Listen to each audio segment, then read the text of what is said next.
Окей, това ще е дубъл 2. Не съм снимал за YouTube вече може би от година и няколко месеца. Всъщност, нека да видя, наскоро не съм гледал. Последното ми клипче в YouTube е качено на 9 януари 2025. Днес сме 2 март. Направете сами математиката. Това са... Просто като цяло е страшно много време, каквото и да си говорим.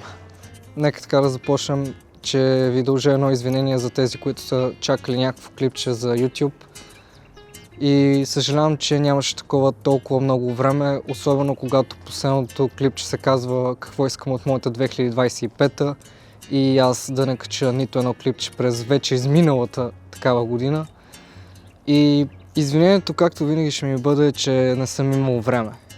Още през миналата година си започвах някакъв клип, но никога така и не стигнах да ги довършвам. Винаги включвах камерата за да заснема нещо, било то вкъщи или някъде навън, но просто оставах безмълвен и не знаех за каква тема да ми бъде клипчето и като цяло не се получаваха особено дълги и знаех, че няма много смисъл от тях да ги качвам.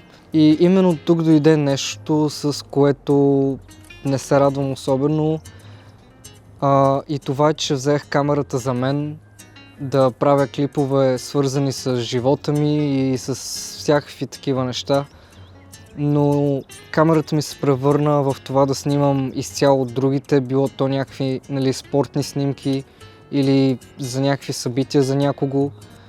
Което разбира се не е лошо и като цяло съм благодарен за това, защото се научих да правя, мога да кажа, хубави снимки. Било то спортни или някакви за събития. Не взех камерата за това. Не беше това целта да започна да снимам и да искам де-факто да имам камера. Вместо когато взимам камерата, вече тази мисъл да снимам сам за себе си се е изпарила. И винаги когато взимам камерата, точно идеята е, че ще снимам за някого, а не за себе си. За сметка пък на това започнах да качвам в TikTok, когато намеря време, защото е един вид по-кратка форма на видеа, които мога да правя и благодарение на това се развих още повече в сферата на обработването. Така че може да ме последвате и там. TikTok ще бъде списан на екраните ви. Като по ирония или не, и там спрях да качвам и то главно защото и там си изчерпах мъничко с идеите. Винаги се старая да се обогатявам поне съзнание, да гледам някакви неща, с които мога и аз да левел на моя контент и съответно никога не спирам да се обучавам за някакви неща.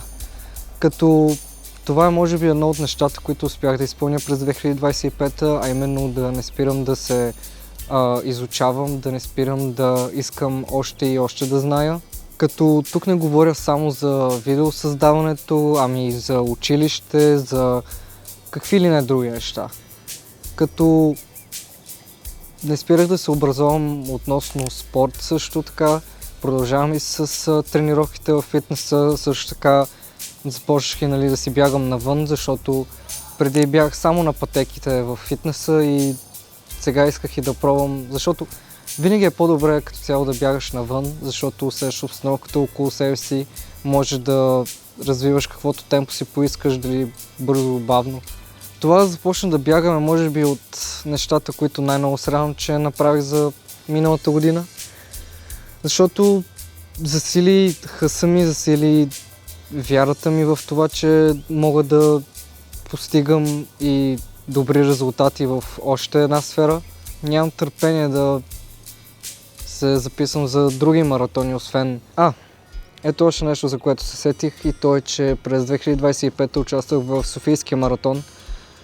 Запих се на дистанция 5 км, тъй като това ми беше първият маратон и исках просто да усетя какво е да си на такова огромно събитие. Имаше страшно много хора от всякъде, от много държави имаше хора, дори не само от Европа. Честно казано, това беше може би моят хайлайт на 2025 за нещата, които ми се случиха, защото когато се сетя за нещата, които съм направил през миналата година, това е първото нещо, което ми излиза в главата.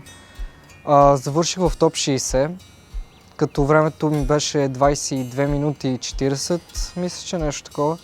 Споменах, че не спирам и да се обучавам, като друго нещо, което също започна от миналата година е участваме в Академията по математика към община Враца, което де-факто е, че обучаваме ние около 9 и 11 клас до 12 клас ученици. Обучаваме ученици от всички училища във Враца, от 5 до 6 клас, преподаваме математика и честно това е може би също едно от най-любимите ми неща, които съм започнал като ново нещо, защото е просто уникално да видиш как едно дете пред теб се развива и че ти знаеш и че ти можеш да му помогнеш, когато сте на не чак толкова голяма разлика във възрастите и съответно можеш да му представиш математиката по един доста по-интересен за него начин и него или нея да не ги е срам от това да те питат въпроси, ако нещо не са разбрали или да искат да решават повече задачи. Също през 2025 началото участвах в едно състезание, което се провежда в Благоевград, което е, не знам точно как се води, може би някакво по информационни технологии и това също трябва да го проверя. В категория видеоклип, т.е. сядаш там в едно училище, нали, в което се провежда това цялото нещо и ти дават, нали, папка с материали и темата на предния клип беше Мирна планета. Можеш да използваш каквито си материали, нали, поискаш от дадените, нали, подадени някакви критерии, имаш 3 часа да ги направиш и съответно не знам точно какво се случи, но на това състезание смея да твърдя, че и то наистина е така, защото и с останалите от нашите училища, които отидохме, си поговорихме, нали, след състезанието и установихме, нали, че моето клипче, въпреки че е било по-кратко от изискването, е било най-хубаво. От нашето училище само имаше клипове, които са обработени и де-факто нещо се случва в клипа. Има текст, има транзишъни, има такива неща. Докато другите клипове на другите училища и от другите градове бяха единствено и само слайдшоу. Тоест, без транзишъни, 3 часа са седели пред компютрите и само са слагали материалите. И са наслагвали материалите с някаква музичка на фон и това им е клипчето. И те се бяха класирали за сметка на мен. И не обичам по принцип никога да споря за такива неща. Все пак попитах съдиите, нали, какво е станало и оправданията им бяха просто някакви. Субтитрите сте били жълти, бил си ги копирал от някъде или някакви такива неща. И в крайна сметка в списъка ме бяха записали като, нали, че съм победил, но поощрителна награда, нали, каквото и да означава това. Но, хей, все пак беше също много полезно за мен, защото 3 часа не е много време, в които трябва хем да обработиш клипчето, хем и първоначално да измислиш идеята за това нещо.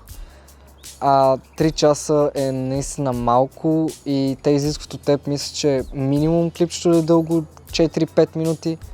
Все пак преживяването с останалите ми приятели, нали, с които бяхме на това състезание, те именно ме потикват и ще участвам заради това и тази година. Състезанието е този месец, март месец. Темата на тази годишното, нали, състезание е професии на бъдещето. Общо взето, хора, това клипче също не е нещо кой знае какво. Просто исках да изляза и да ви разкажа така какво се случи де-факто през 2025 и къде бях отишъл и защо не качвах нищо тук.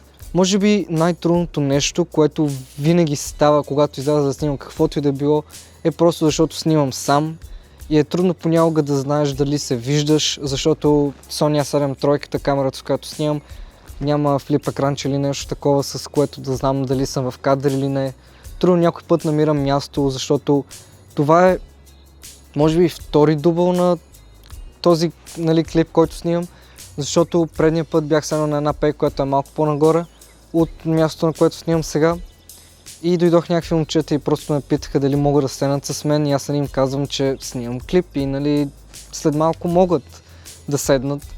Но те просто седнаха на пейката, която е до моята, на която снимах и почнаха нещо да ме коментират и съответно спрях да снимам и след това го прегледах и въобще беше ми изрязана главата. Просто излезте, снимайте и направете това нещо, колкото и да ви изглежда страшно. Мисля следващото ми клипче да бъде нещо свързано и с именно състезанието в Благоевград. Може би нещо тип като влог и преживяване, но не обещавам нищо. Както знаете, ще видя как ще се стъкат обстоятелствата. Напишете ми в коментарите дали ще ви е интересно да видите такова клипче. Това е може би от нашото клипче. Надявам се то да ви е харесало. Както казах, не знам кога ще се видим скоро, но се надявам да не е много време след заснемането на това клипче, което снимам на 2 март. И може би ще гледам да го кача възможно най-скоро, не знам. Благодаря ви, че гледахте клипчето и ще се видим, когато се видим. Чао!